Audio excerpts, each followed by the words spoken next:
الشهر في المكوة دي من سنة 56. بدأت وأنا صبي صغير يعني، لابد من التعليم. يعني مؤاخذة ما كانش الواحد يتعلم جيدا كويس جدا يحرق حاجة. أنا لما اتعلمت اتدربت كتير، وممكن اتخبط بالمكوة.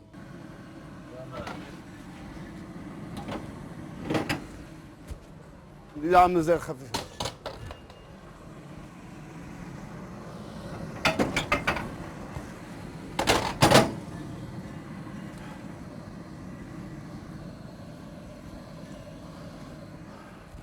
بكوى عليها المكوة دي، بكوى عليها كل حاجة، من بدل لكل كل اي حاجه تخطر على بالك انا بكويها. بسم الله.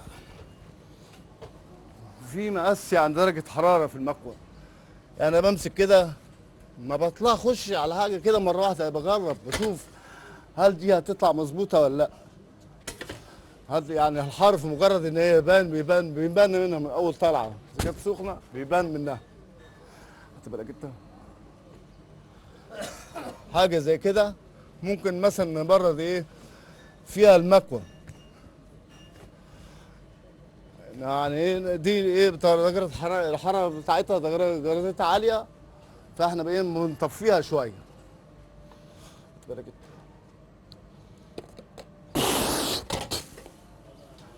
تعليم زمان كان يعني اشتغل الصبح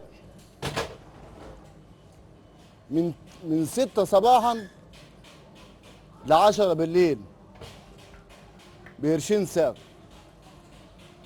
خد بالك انت، ده غير الضرب، ده غير الاهانه.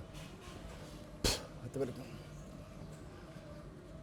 وكان لما مؤاخذه يضرب ويجي مثلا اروح مثلا لوالدي يقول له ايه، يرجعني تاني يقول له كمل عليه كمل عليه.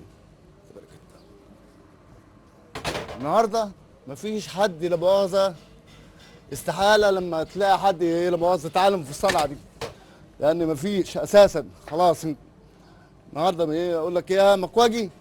المهنة دي خلاص راحت عليه، حتى زباينها رحلوا، لا صنايعي ولا زبون.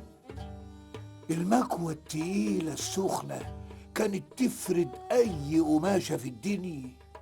وكانت الأجرة كام؟ قرش. أيوة قرش. أما دلوقتي بقى اللوندري وتنظيف بالبخار وتنظيف جاف وإزالة البقع وتلاقي الواحد من دول لابس لك جاكيتة كتان كده مكسرة ويقول لك إيه؟ موضة.